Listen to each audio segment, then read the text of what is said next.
This is Raymond. He's a hairdresser. He says that what he's learned about women would curl your hair.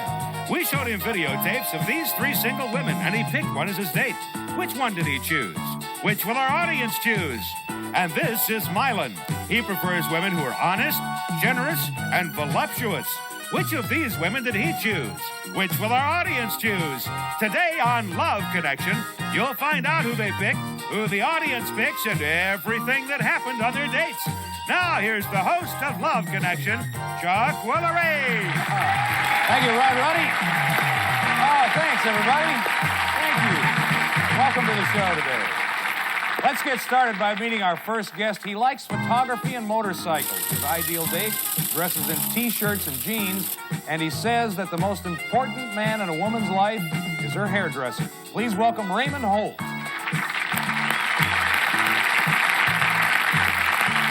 Raymond.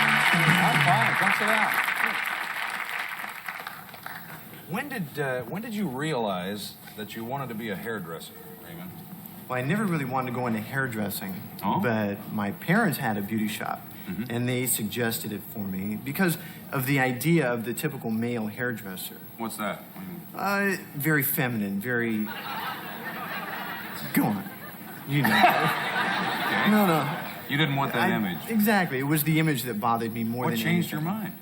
Well, I saw shampoo, and I decided, I saw all the guys going for all the women going for the men, and I thought, gee, this is not that bad of an idea. It was better than what I had previously thought. Sure, yeah. Warren Beatty changed your life. Substantially. Yeah. Why do you think women confide in hairdressers? Because they do. I know that's true. They do. It's because you can change the one changeable item on their body without a plastic surgeon. And you become more intimate, and it's more than just a hair thing. You ever date any of your clients? A few. A few. Aren't you tired of women at the end of the day? You deal with them all day long, and then you go out at night. All right, you don't get tired? No, I've never gotten tired of women. Good, Raymond. Let's take a look at the women that Raymond had to choose from. Now, don't forget, you're going to pick the woman that you think's best for him. First, there was Jenna. Now, Jenna's from Wisconsin. She likes to paint, listen to big band music, and she says she's usually easy to please, but not always. I hate men who are obnoxious. I mean, they just love themselves, you know, very narcissistic. I hate that. Bad teeth. I hate bad teeth. No, for some reason, recently, people I've gone out with have had bad teeth and tattoos. Bad teeth and tattoos, okay. Next, there was Maggie. Now, she says that men like her personality and her sweet face. But she likes to play poker, shoot pool, and ride motorcycles, and here's more about her. I like to be with the guys, you know. I don't consider myself a tomboy. I never have been. I just like the idea, you know, playing poker with maybe 4 or 5 guys and just, you know, they don't know that I can play and that I play well, and they're thinking, well, you know, she's dumb. She didn't know how to play poker, and yet I can win a lot of money. Finally, you watch Jody. She's from Florida. She likes backpacking. She says she's the down-home type. And here's one date that made her wish she'd stayed at home. He picked me up in his father's big car. His father was an ear, nose, and throat specialist. And so he took me to his father's office to show me what this office looked like and to ask if I wanted any anesthesia. Now, Raymond selected one of those women as his date. We're going to show you all 3 women again before you vote. First, there was Jenna. She's 25. She's in market research. Then Maggie. She's a secretary. She's 24. And finally, Jody. She's 23, and she's a sales clerk. Okay, audience, it's time to vote. Please make your choice for Raymond right now. Who do you think's the best lady out there for him? Okay, we're going to take a break. When we come back, we'll meet the woman that Raymond selected, and we're going to hear everything that happened on their date, and we're going to get to the juicy stuff in just a minute. Stay with us. All right, we're back. Going to find out who Raymond selected. Raymond, who did you pick? I selected Jenna. Jenna. Well, that was the first lady. Yeah. Okay. Now, Raymond and Jenna haven't seen each other since their date. And we always hear from both sides, so let's say hello to Jenna Francis. Hi, Jenna. Oh, Jenna's covering. Why are you covering up your eyes? Hello. Hi. Hi, Raymond. Hi, Jenna. Hi. What'd you think of Raymond when he first showed up on your date? I thought, Let's go. Okay. And on that note, let's go, Raymond. Tell me about this date. I had a great time. She was very nervous when I picked her up. Yeah, to say the least. So what ended up happening was I let her suggest where to go. Mm-hmm. She suggested we go to this dinner club. Yeah. And she made the reservations, and it was fine. We had a great time. We went to this dinner club, and we talked. We had some drinks. Now, wait a minute. What? Tell them where we went, and then I'll tell them why I Well, we decided went to go a there. female impersonation dinner show. Just your cup of tea, I can Well, tell. you know, Hairdresser. I thought he'd like it. yeah. I'm not that kind of hairdresser. So what? Now, why did you pick it, Jenna? Well, I thought it'd be interesting. But I realized right away I had made a mistake, though. I mean, every guy there looked better in his dress than I did. I knew I was in trouble. That's very funny. All the waiters are dressed in women's clothing. Uh-huh. And our waiter came up to us and we ordered, and as he turned around, both her and I looked, and she said, "Hey, he's got better legs than I do." And I said, "Yeah." As a matter of fact, he does. Yeah, but you looked a lot longer than I did. I was afraid you were going to leave with him. I saw you passing him that note. No, it was just matches. So you got through dinner. Yes. Yeah. So what happened next? Well, we got through dinner, and we had a good time, and I ended up, she's never really seen the city, per se, so I took her around the city, and we ended up, What did you do around the city? I showed her my old neighborhood. Yes, I it showed wasn't her- exactly the Starlight Tour, let me tell you. This is where I was born. This is where I went to school. Did he say anything, being a hairdresser, did he say anything about your hair? This is not an indictment, just a question. No, but he was too polite to, but I saw him staring a lot at it. So finally I said, all right, what? What about my hair? And he goes, no, nothing. It looks great. I mean, it's windy out, I mean, windy. It was a very It was still windy, he night. says, yeah. How did this date end? But after showing her around the city, I ended up taking her back to her place, and even though we had a lot in common, Yes. I didn't want to push myself on this poor girl. Of course. She'd been through enough. She was should have. She was very nervous. Oh, thank you. I gave her a little peck on the hand. I didn't want to On the be too hand. presumptuous. I haven't washed it since. Really? Let's take a look and see who the audience picked for you. Oh, this should be good. Come on, audience. Don't let me down now. All right, you got The audience picked Jody at 42%. They didn't pick Jenna. If you want to take our audience's advice, this is how we play it here. We'll pay for the date if you want to go out with Jody. I know where you live, Raymond. What do you think? I think I'd rather go out with Jenna again. Really? Yeah. Would you like to ask her? Would you like to go out again? I don't know. Oh, all right, I guess. She condescends. Come on, Adam.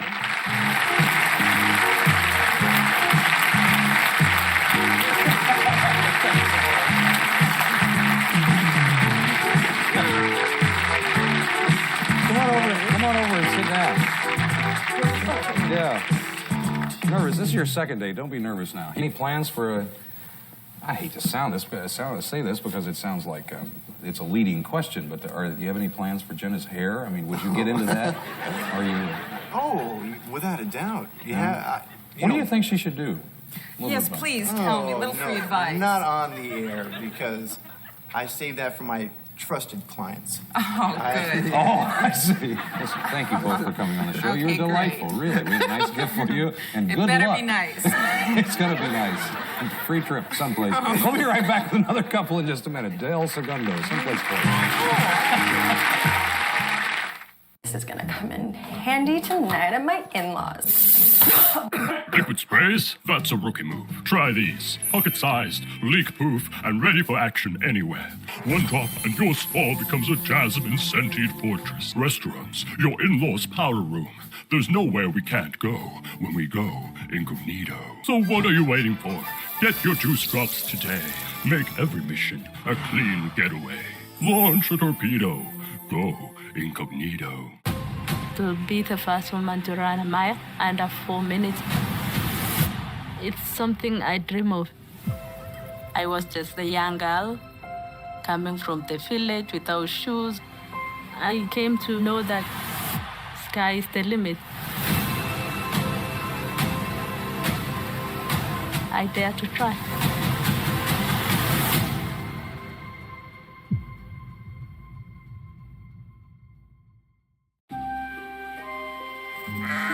Peep had lost her sheep. Maybe because her team was stuck doing office work. What if she'd used the smart buying tools on Amazon Business? They help you work more efficiently, so you can focus on bigger things. I'm so fancy. You already Not so little anymore. Amazon Business, your partner for smart business buying. The latest trend in shopping? You know it's Amazon Lens. Picture this. Go from camera roll to closet by uploading pics of your favorite looks and shop similar matches to make them all your own. Oh, you want to get specific? Just circle the search. Boom, like that. Whatever's filling your inspo feed, Picture this. find it in the Amazon shopping app. See it, shop it with Amazon Lens. Okay, let's meet our next guest. Now, he is from New Zealand. He collects antiques and oil paintings. He has a unique way of meeting women, and one time he says he placed an ad in a singles magazine. Please welcome Milan Sirkovic. Hello. How are you? Nice to meet you. Well, now, you're from New Zealand, so it's only fair to ask that when you got here, what did you think of American women? Well, they're very sophisticated, they're very assertive, which I like. And I've been used to the docile New Zealand women. You take them off to a party, you give them a glass of sparkling wine, we call it legal juice, put them out in the front room with the rest of the women, and us men would go to the back room and talk sports over the keg of beer. Really? And That's the... right, and I know American women wouldn't go for that one. No, I don't think they'd stand still long for that. You said that in your little bite up front, you said that you had a unique way of meeting women. What exactly is that? Well, I call it the $20 number. I see a woman on the... $20 number? I see a woman on the street I'd like to meet, so I find a $20 bill. And I rush up to her and say, "Oh, did you happen to lose this?" And of course she says no. Well, she always seems to say no. I've never yet had anybody want to take the money. And so I keep talking. And she realizes that I'm not a strange person or weird or anything like that. It always seems to work. I think you're a great guy because you pick up the $20 and... Well, sometimes we go out and spend it together. That's kind of interesting. You know, that's not a bad idea. That's not bad. How was your response to... You only did this once, the magazine, right? The singles magazine. How was your Correct. response to that? Very poor. Why? The response I got, she turned out to be a lesbian. Oh, gee. Well, you only got one response and that was it? Right. Oh. Let's take a look at the women that Milan had to choose from. Watch closely now. First, there was Josephine. She's from England. She likes expensive clothes and fancy dinners, and she says she's well-traveled and sexy. And here's more about Josephine. I come across like this, all ballsy, but really inside I'm quite sweet and shy. And unless the guy's smart enough to see through all the nonsense, it's ruined. But if he's great, he keeps coming on. He'll get the best food and the best time. Next, there was Rochelle. Now, for exercise, she loves bike rides and basketball. And for romance, she prefers tall men with beards, and age isn't important, too, she says. I've dated guys that are like 26, and I just find that they're really more sensitive and really more understanding. And it seems the older people that I meet are less sensitive and more selfish. Okay, and finally, you watched Chris. She's from Philadelphia. She says she's always looking for new experiences and new men. The first thing she notices is a man is his height. And there's more on that subject. I guess that's important. I always thought men's legs were sexy, and I thought women's legs were overrated. I like athletic-looking legs. And so when men are out playing tennis or bicycling or running or whatever, I really get turned on by legs. All right, now, before we find out who Milan chose as his date, let's see all three of these ladies again. First, there was Josephine. She's 41 and a fashion buyer. Then Rochelle. She's a bookkeeper, and she's 38. Finally, Chris. She's 41, and she's in public relations. Okay, audience, time to vote again. Make your choice now. Who do you think's the best lady for Milan? Time to find out who you selected. Who did you pick now that the audience has made their selection? I chose Chris. You chose Chris. Yes. That was the last lady who likes lady. Now, Chris is backstage. Let's say hello to Chris Christman. Hi, Chris. Hi. Why don't you tell us about the date, Chris? Well, I think the word to describe it would be hyper. Hyper? Right, Why is as that? far as Milan is concerned. He called in the morning. He said he wanted to think of a really imaginative, clever, unique place to go. And he'd call me back and he'd let me know by before the date at 7:30. And at 8 o'clock was the next time I heard from him. He was calling from a gas station. So what was wrong? What was at the gas station? What happened? Well, I had radiator problems. Oh. I was staying in Orange County. I drove out. My car overheated. Went to a gas station. Unfortunately, lost the gas cap. Blew away. I couldn't find it. You mean the radiator cap? The radiator cap. You're still a little flustered over this, aren't you? Well, Chris, what happened next? Well, he didn't. The plans he told me he was going to make about this. No plans. He had no idea where to go. Why? What happened with those? Well, initially, I'd started out for an afternoon arrangement where we could go across to the beach and look on the ocean, have a picnic. Mm-hmm. But Chris decided she wanted the evening date, and of course, I thought we could try an ethnic restaurant. And I thought, well, why not? Because of the problems I had, make it up as we went along. Oh, I see. So did you do that, Chris? So that's what we did. We made it up as we went along. I kept suggesting restaurants as we drove along, saying, how about this one? This is a new one. Why don't we try Well, that? I tried a few myself. I bet you tried a few? Well, yes, somehow Chris didn't like those either. What did you finally decide on? In desperation, we finally found one. It was a Chinese restaurant, which he likes Chinese food. I don't, but that's okay. He needed to relax by that time and have a drink. So I needed the drink more than the food. What was happening here, Milan? Well, I was trying to calm down. It doesn't sound like things are going real great by this time. No, they weren't. Yeah. Why? Why do you think? Well, I was thinking more about my car and how I was going to get back home that night, and this was consequently on the number one problem. And well, how did this date end, Chris?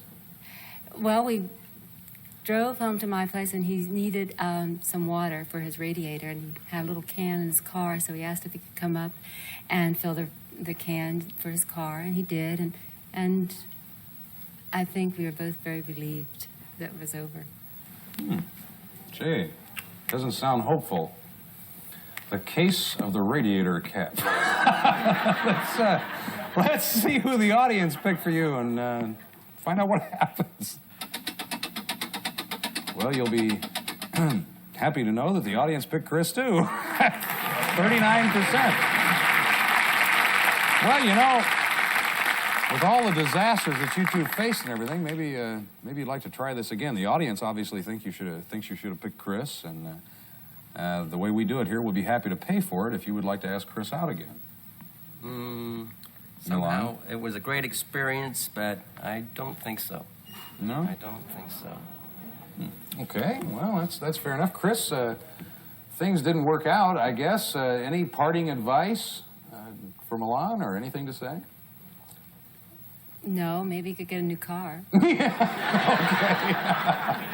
Well, we have a nice gift for you, Chris. Thank you so much for coming on the show, and thank you very much, Milan. We have a nice gift for you as well, and we're going to come back with our next guest in just a minute. Stay with us.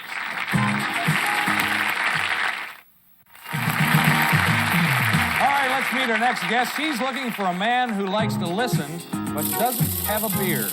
She was married for 13 years, and she's newly divorced, so she thinks that she's earned the right to have fun. Please welcome Robin Bird. Hi, Robin. How are you, huh? Good. Come sit down. Now, why do you think you've earned the right? You say you've earned the right to have fun. Well, I was married for 13 years. That's a long time. It certainly is. My husband is a merchant seaman. Her ex-husband is a merchant seaman. He was gone for 6 months out of a whole year. Good night. Yeah, well, for 6 months I was a faithful woman, and the other 6 months he was a model railroad nut, so he worked in the basement, never saw the guy. Holy cow, 6.5 years of your life you were married, and the other 6.5 you got to play with trains. Well, he... Oh, he played with trains, okay. Why are you looking for a man who likes to listen? Well, I was so bored one day that the mailman came to the door, and I invited him in, and I invited him to talk as well. Yeah, I was going to say, I heard the audience, little tip was going through the audience. I invited him in to chat because I needed someone to talk to. It gets lonely while he's gone. And I did all the talking. Oh, really? Well, now, Yeah, so... how do you meet most of your dates now? I mean, Well, I have an apartment, and I'm out by the pool, and some guy will come over and say howdy, and we have get-togethers on Friday night. do guys still say howdy? Mine do. Yours do. You consider yourself a modern or an old-fashioned? I'm an old-fashioned lady because these get-togethers on Friday night, when I do get up the nerve to go in and see somebody, I kind of hope that they come up to me rather than me up to them, and that's old-fashioned. Good, I'm old-fashioned. good. Yeah, well, now we know a little bit more about you. Let's take a look at the tapes that Robin saw. Now, don't forget, you're going to vote again. First, there was Leslie. He likes bullfights, auto races, and betting on the horses. He once took a blind date to Bolivia, and here's his philosophy on work and play. I do everything in an extreme. I work hard, I play hard, and neither interferes with each other. You know, when Friday afternoon, 3 o'clock comes, I'm gone for skiing or whatever, but if the business requires it, I'll stay all weekend and work. All right, next there was Jack. Now, he has 2 boys, 17 and 21. He says his marriage taught him a lot about women. He thinks his most attractive feature is his mustache, and here's his view of the dating scene. I see guys, and a lot of times they act real macho, you know, they go up to a girl and tell them, you know, how much property they own and this or whatever. I've seen some of this stuff, and I finally found out I don't have to be that way. All I've got to do is be myself. All right, and finally, what's James? Now, he's from Arizona. He's the outdoor type. He wants a woman who's a good hostess, a good friend, and at least average in looks. And here's the kind of woman he doesn't want. Basically, one that doesn't feel good about herself and is causing other people problems. I don't like that. I don't like somebody that's pushy, whether it be female or male. You know, if they're trying to be overbearing with somebody in a situation, that's not right. It turns me off. All right, 3 interesting choices. Let's take a look at all 3 men again. First, there was Leslie. He's in advertising. He's 41. And then Jack, he's 45-year-old mailman. And finally, James, he's 40, and he's a salesman. Okay, audience, it's time to vote again. Please make your choice now. Who do you think is the best man out there for Robin? Okay, the audience has made its choice. Going to find out who Robin chose. Who did you choose, Robin? I chose Jack. You chose Jack. All right. That's the mailman. You got used to talking to mailman. You picked Jack the mailman. We're going to find everything that happened on Robin's date tomorrow. That's our show for today. We'll be back tomorrow with Robin and more singles trying to make a love connection. I'm Chuck Woolery. We'll see you then. Bye-bye, everybody.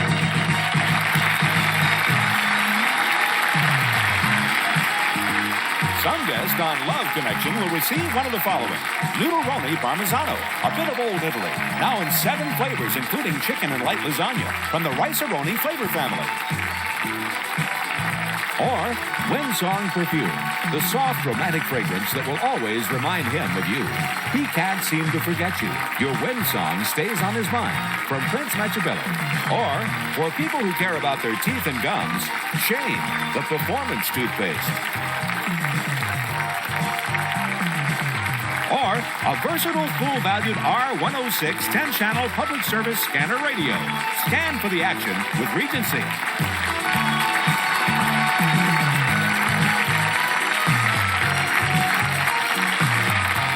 For Love Connection, this is Rod Roddy.